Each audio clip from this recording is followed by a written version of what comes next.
I admit your lack of evidence in your closing argument. And you? I spare your weeping witness.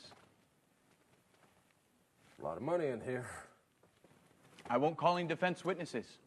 We'll go right to closing and finish this today. Oh, Orville. I believe God must be a mite disappointed in you today. His sacred name is a blasphemy in your mouth. It is his will I follow. What? He whispered into your ear, go bribe counsel for the prosecution. I'll look the other way. It's his will I win!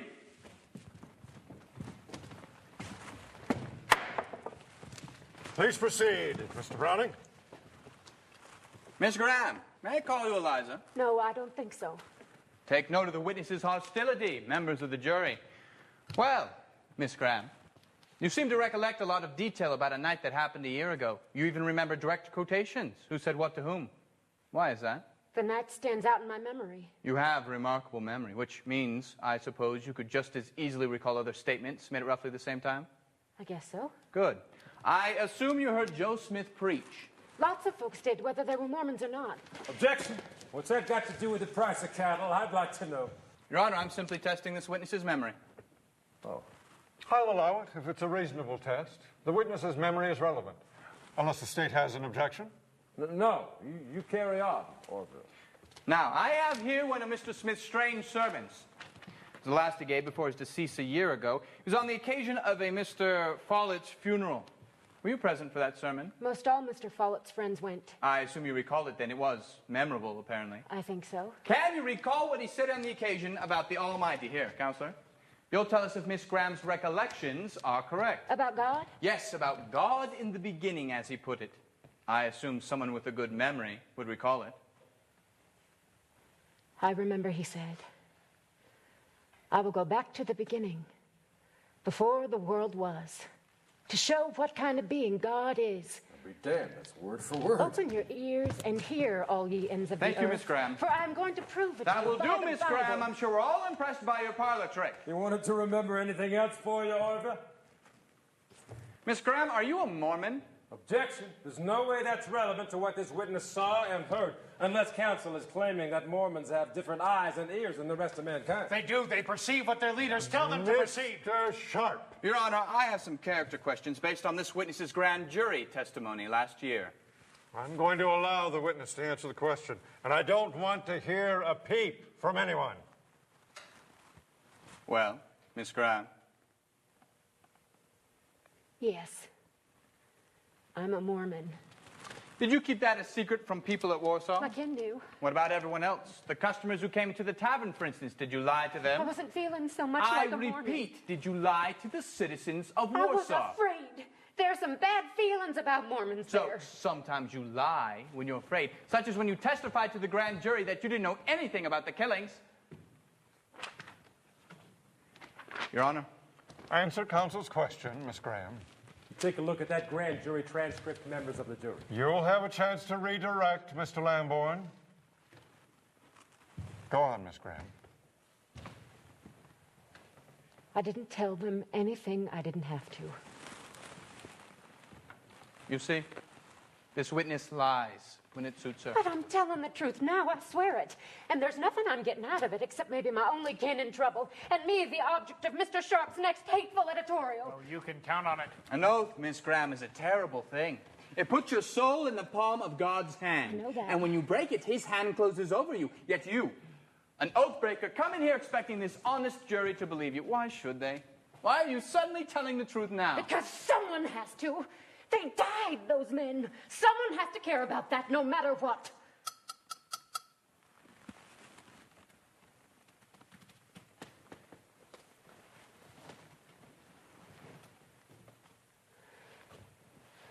Miss Graham, I respect your depth of feeling. It may interest you to learn that I knew your prophet. I know that. So then you understand. I do. Indeed, I do.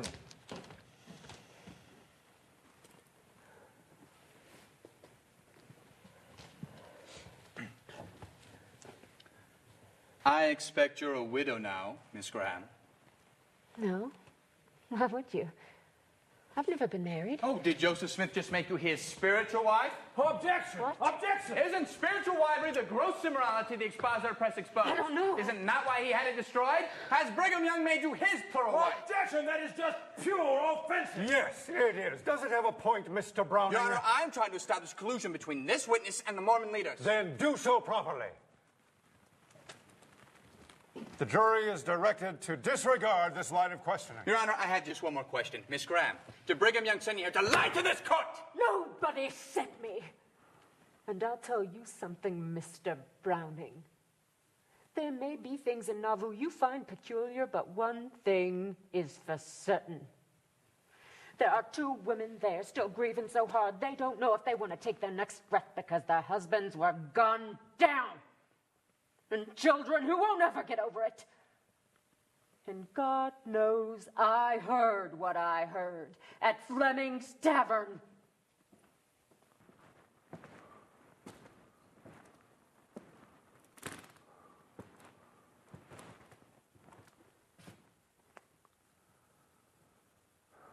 I used to like looking out the east window towards the temple.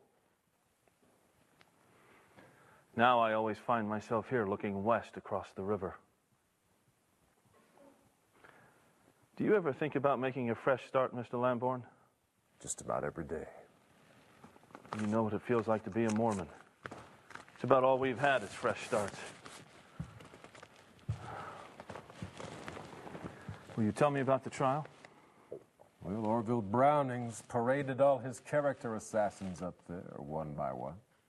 So, it isn't going well. I'm pleased to report to you, sir. The trial's going exceedingly well. Orville hasn't scratched Eliza Graham's testimony. It is about run out of ammunition. And then you adjourn. And then we recess before closing arguments. Will you come see me again during the recess? I would come your way, but... I know. All them writs out against you. Can't say as I blame you. Mrs. Fleming, I'm Orville Browning, attorney at law.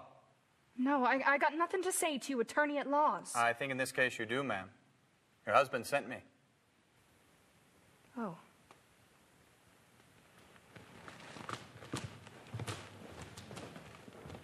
What you did in that courtroom yesterday, that was glorious. Josiah, when this is over, will you let me cook you a decent meal? Hell's bells, Eliza. Why are you always trying to shove food at me? Well, if that's how you feel. I accept. Thank you very much. Mrs. Fleming. Do you swear to tell this court the entire truth, fearing Almighty God? All right.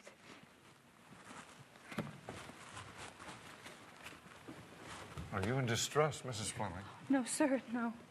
We'll only detain you a short while. Mr. Fleming was away in St. Louis. He wasn't near our place that night. Yes, Mrs. Fleming, that's fine.